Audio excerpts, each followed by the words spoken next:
What's up everyone, OJ here. Welcome back to another video. Today we're going to be talking about Fire Emblem Three Houses. There was a recent Famitsu preview of the game detailing the story, characters, gameplay systems, and so much more. Now I'm not going to go over everything because that would take me a very long time, so I'll make sure to leave a link for you guys in the description if you want to see everything about the story and the characters and what they've detailed so far. What we're going to be talking about in this video is the gameplay systems. What is my most important thing when it comes to a Fire Emblem game is how do the battles work, how's the structure and flow in terms of what you're going to be doing with combat. So let's go ahead and jump right into that. Shout outs to Go Nintendo for rounding up all the information here, and once again this was from a Famitsu preview. So the gameplay systems divided into two parts: battles and student teaching. Battles put a much stronger emphasis on character training. The rewind system from Fire Emblem Echoes Shadows of Valentia is back. Battles have a large number of people taking part in them at once. Battles take place on a variety of terrains, which all have their own effects.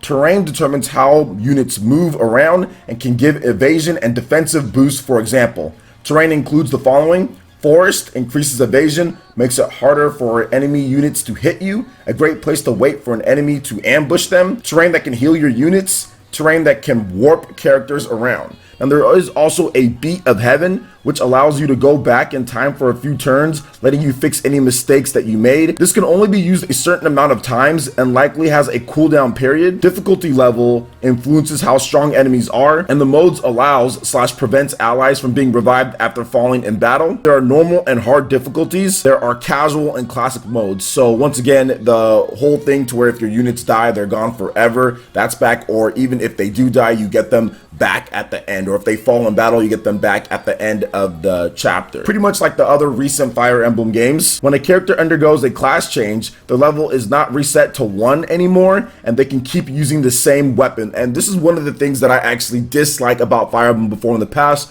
to where whenever you do a class change, everything kind of resets and you can't use a certain weapon, and it kind of just throws things off and sometimes makes you not want to class change them. This time they've upgraded that to where it's not going to be a problem. It doesn't reset to 1, which is really cool, and I love that about this gameplay system here. A character can change classes as many times as you want, as long as you have passed the test for each class. During the student training, you can move around in the Garrick Mark Monastery and interact with various characters. The bond between teacher and student is said to be a key element of the game. At the Officers Academy, the students get to improve their skills. Students can also be taught directly by the protagonist, and they can have conversations with them to deepen their bond. There's a support system that kicks in during battles, with further details coming at a later date. In order to use specific weapons and techniques in battle, and in order to change their class, you need to raise your skill level. The higher the skill level, the stronger the skills they can acquire, and the stronger the weapons they can handle. Each student will have their own strengths and weaknesses. Main skills include the following: swordsmanship, which is sword-related skills;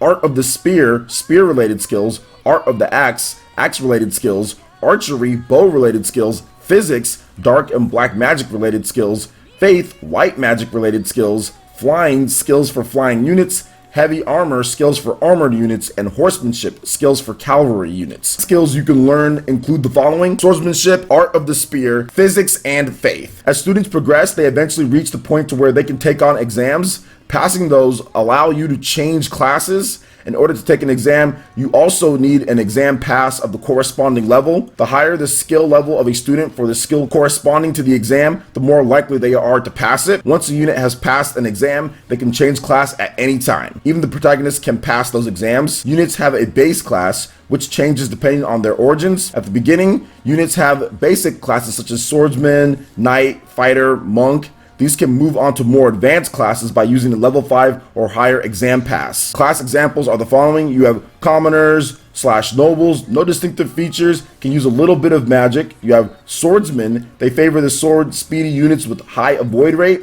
Knight, they favor the spear, great dexterity, making it easier to hit enemies. Fighter, they focus on raw power, they can handle axes and bows with ease. Monk, they can use magic. There are several types of monks: white, black, and dark. So there you go, guys. Tons of new information on Fire Emblem Three Houses on the Nintendo Switch and why this is the most exciting game of 2019 for me, at least. This is one of the most exciting games for 2019, and probably this and Astral Chain, but this is definitely one of them, and out of all different platforms here. And for me, it's because of the type of variety that you get with Fire Emblem. Look at all the different things that we went through here with the exams. Heck, we didn't even talk about the blue lions, the golden deer, and the black eagles, which I'm sure a lot of you guys have heard about in terms of what path you can pick and the leader per each one of them. It seems like this is a living, breathing academy to where you actually are going to be able to have functional skill changes before you get these items in Fire Emblem, and that makes you change to a master class or something like that. But this time it's actually functional. It's like, okay, well, if you pass the exam, you have a class changes, and it doesn't completely,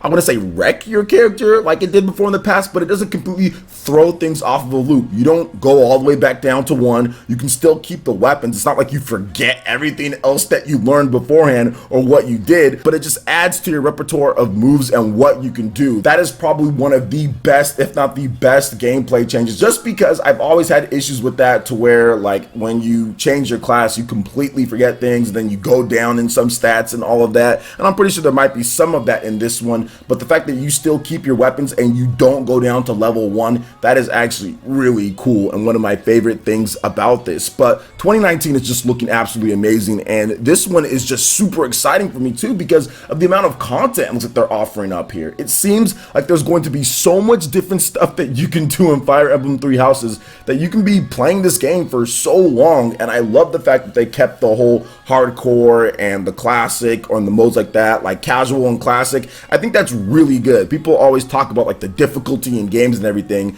but at the same time, I feel that offering those options for people to where they can have it like a classic Fire Emblem experience, in addition to having it something that's a little bit easier, because Fire Emblem can be unforgiving on the hardcore difficulty. I think that's great, and that's going to get so many more people into Fire Emblem, especially this one on the Nintendo Switch, the first time that it's been back on a home console in a decade plus. It's been so long since we've seen a Fire Emblem game, the first real Fire Emblem mainline series game that is in HD as well. It's just something that's symbolic to really the series being continued from Fire Emblem Awakening. The fact that it was pretty much almost dead at that point and they're able to come back, seeing it now where it's at is just absolutely amazing. And it's building off of the strengths of all the different Fire Emblems from the past, I would say 5 or 6 years, with Fire Emblem Awakening, Fire Emblem Fates, and Fire Emblem Echoes Shadows of Valentia, bringing back some of the rewind features, stuff that you can do there, bringing in some of the cool things from Fates in terms of gameplay systems and mechanics on the battlefield, but then adding in a bunch of extra kind of touches that make this Fire Emblem game a very different Fire Emblem game from the other ones. And that's kind of what makes me excited about it. It's not the traditional setting what we've seen before. It's not the traditional war-torn path with this side versus this other side or anything like that, or this castle versus this one. It actually has 3 different paths that you can take, and it's a academy.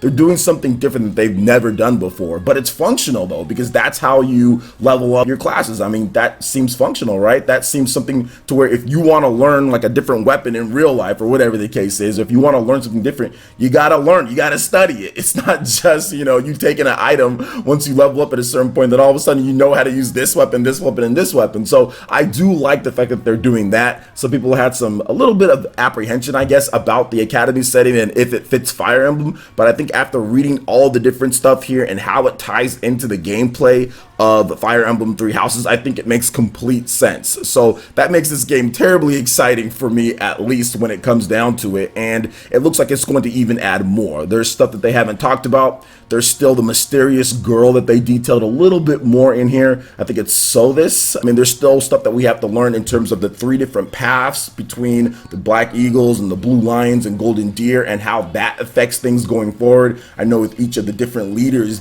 that can probably lead to different types of outcomes and characters that you do meet and levels or skills that you have. So, I mean, it looks like if you're a hardcore Fire Emblem fan, this is at least a minimum of 3 playthroughs, because you have those 3 paths and you want to see all of them. And what the best thing about this is that so far we haven't heard about any DLC or anything, so it seems like they're putting everything in the package here. I mean, I'm pretty sure there might be some DLC later down the line, but the fact that it's not split up like Fates, or there's not any type of issues like that, is also something that makes me terribly excited for this, and probably my most most excited that I've been for a Fire Emblem game ever, just because of how you can play it, right? You can play it portably like we did before, but then you can also play it like Path of Radiance. It makes me ridiculously excited for this, just because of just the ways you can play with Nintendo Switch, and also all the different details here with the combat. It seems like it's going to be absolutely amazing, and I'm honestly really looking forward to playing this game and seeing what they do with the story and the rest of the gameplay and how they flesh everything out, because there's always so many elements to Fire Emblem. So